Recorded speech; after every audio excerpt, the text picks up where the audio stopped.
George Washington's Continental Army is about to hurl itself into the largest and one of the most important battles in the Revolutionary War. The British, led by General Howe and Lord Cornwallis, they're planning to seize the rebel capital of Philadelphia. George Washington is determined to stop them. The full force of both armies, totaling 30,000 soldiers, meet for the first time, face to face. The first shots are fired at 6 a.m. along the Brandywine River west of Philadelphia. Dr. Benjamin Rush, chief surgeon in Washington's army, soon finds himself caught up in the fighting. Rush has set up a makeshift hospital at the Birmingham Meeting House, safely behind the American lines. Wounded soldiers begin arriving soon after the battle begins. As the battle rages on, the doctor finds himself soaked in blood from the surgeries and the amputations. And then the fight takes a fearsome turn. 8,000 British and Hessian troops with artillery are approaching from the north. 4,000 American troops from the south.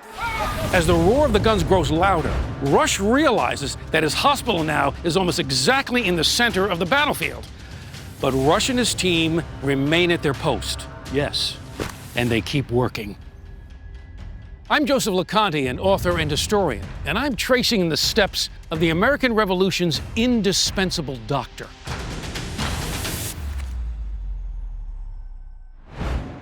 We're starting yet another full filming day with this crew. There are no slackers among us, present company accepted. I don't have a wardrobe attendant, as you can see. If there's a single principle that guides the life and the career of Dr. Benjamin Rush and his contribution to the American story, it's this: the Golden Rule.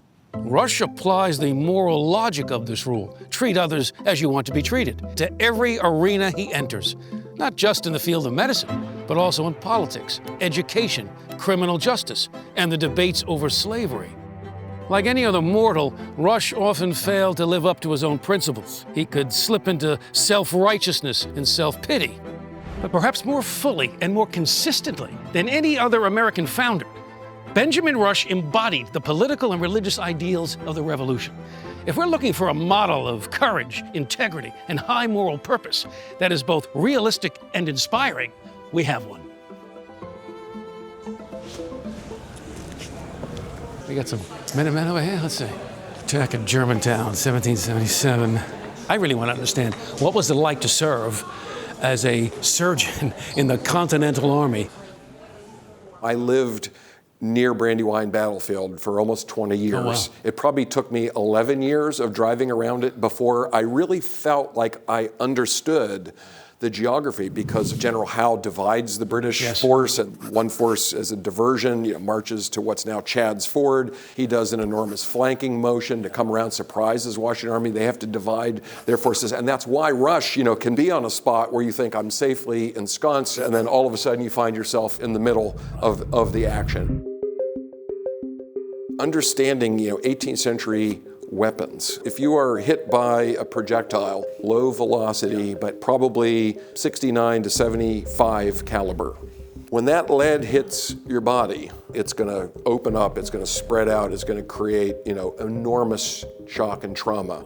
Now, they have no understanding of the causes, for instance, of infection at the time. Even knowing how to treat it. Yeah, you don't know how to treat something like this. So you are just thinking on your feet constantly as a physician, and trying to figure out what to do, how to keep this guy alive, right? Absolutely. The armies did not disengage until darkness fell that night, September 11th, 1777. So it is nonstop, hour by hour, without a break, without a rest. They actually tore the doors off of the meeting house to use them as operating tables, and we're bringing soldiers from both sides in.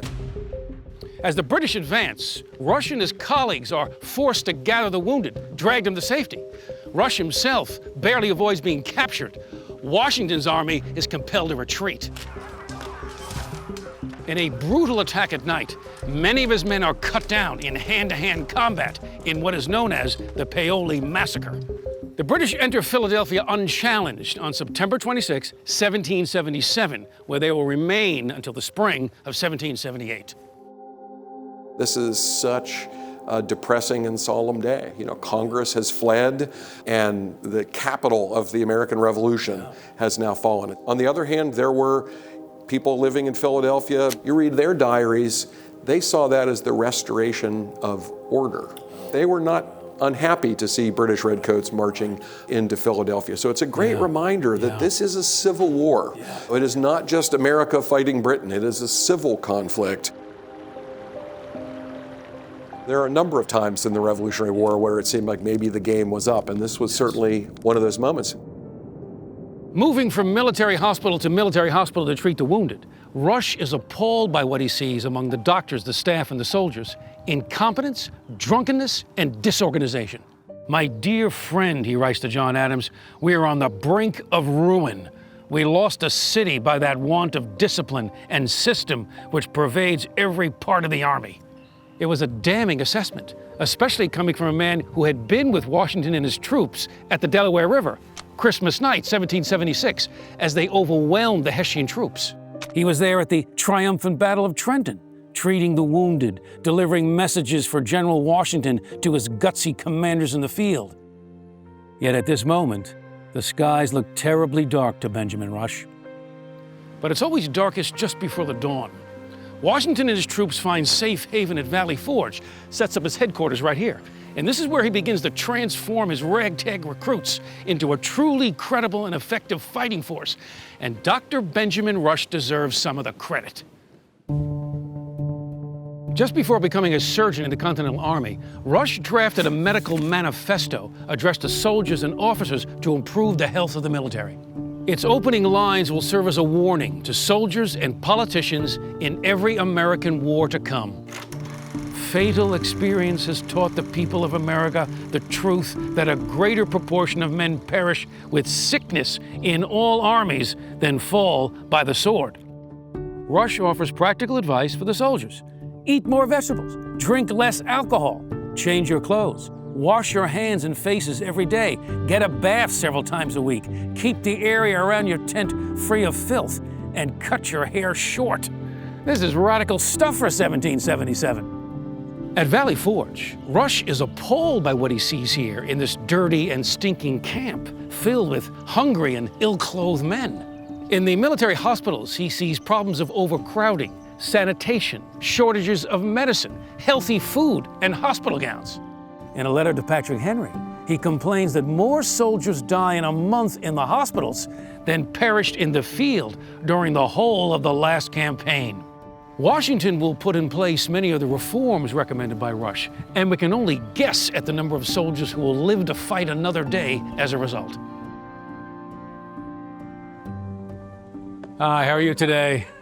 I'm very good. My first visit. What don't most people know or appreciate about, life here during that winter of 1777? We talk a lot about Washington, his aides de camp. Washington did this, Washington did that. Yes. He can't do everything by himself. He needs a lot of help.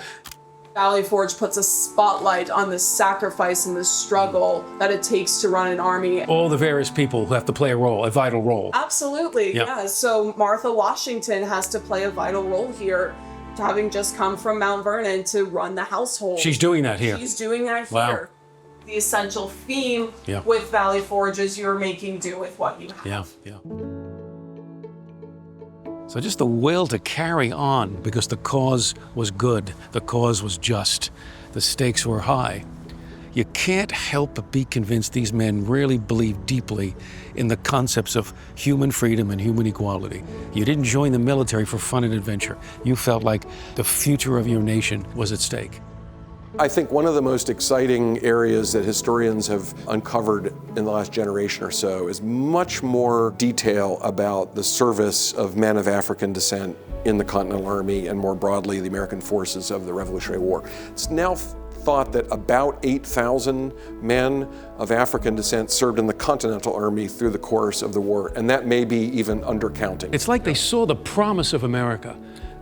They were inspired by these incredible ideals and vision for human equality, human freedom. And so they're willing to put their lives at stake for that promise, for that vision, knowing, coming back from the war, it could be the status quo. Absolutely. Right? Yeah. That's pretty impressive.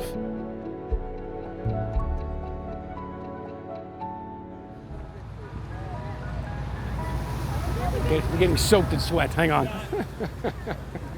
So I'm just standing and fist in the air, fist pump. Where do you want me standing? To the surprise of much of the world, the Americans prevail against the British juggernaut in their war for independence. The scrappy Americans defeat the most powerful military of the most powerful colonial empire in the world. That's a little bit like Rocky Balboa from the mean streets of Philadelphia, taking on the world heavyweight champion, Apollo Creed, and beating him. The Treaty of Paris is signed on September 3rd, 1783, and the United States begins its journey as a free and independent state. On the same day as the peace agreement, Rush joins the staff of America's first hospital, the Pennsylvania Hospital, here in Philadelphia, established by Benjamin Franklin about 20 years earlier. When Rush makes his rounds entering the wards to check on his patients, he's trailed by about 20 people, students and young doctors who watch in reverent silence. In a final lecture to his medical students, Rush unpacked his philosophy of caregiving. Let me advise you, in your visits to the sick, never to appear in a hurry, nor to talk of indifferent matters before you've made the necessary inquiries into the symptoms of your patient's disease. Preserve upon all occasions, he says, a composed and cheerful countenance in the room of your patients. You know, with all due respect to all the wonderful doctors out there, has the medical profession learned anything in the last 250 years? I mean, angels of mercy, protect us. Doctor, may I have an okay on this, please? I'm too busy right now. I'll tell you what, I'll put the O on now and come back later for the K. Rush is an innovator. He's convinced that the emotional outlook of his patients could make an immense difference in their recovery. As he put it, the extent of the influence of the will over the human body has not yet been fully ascertained. Let us avail ourselves of the aid which these powers of the mind present to us in the strife between life and death. Who wouldn't want to have Benjamin Rush as their primary care physician? And we got this tract, Observations on the Duties of a Physician and the Methods of Improving Medicine.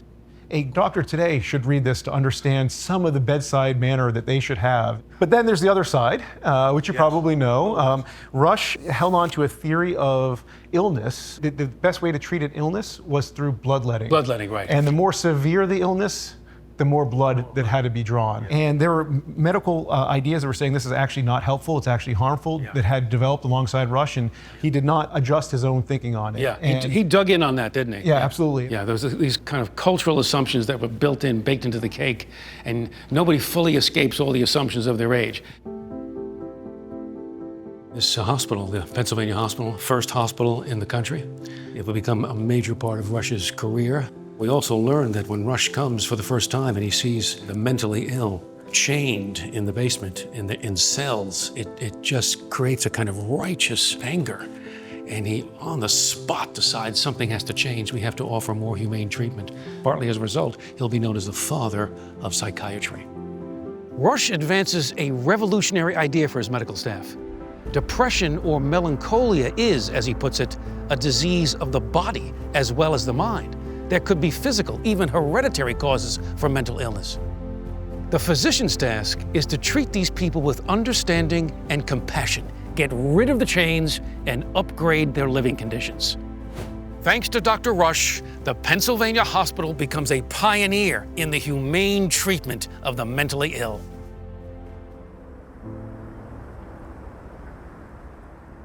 In the years immediately after the Revolutionary War, Rush is quite content to withdraw from political life.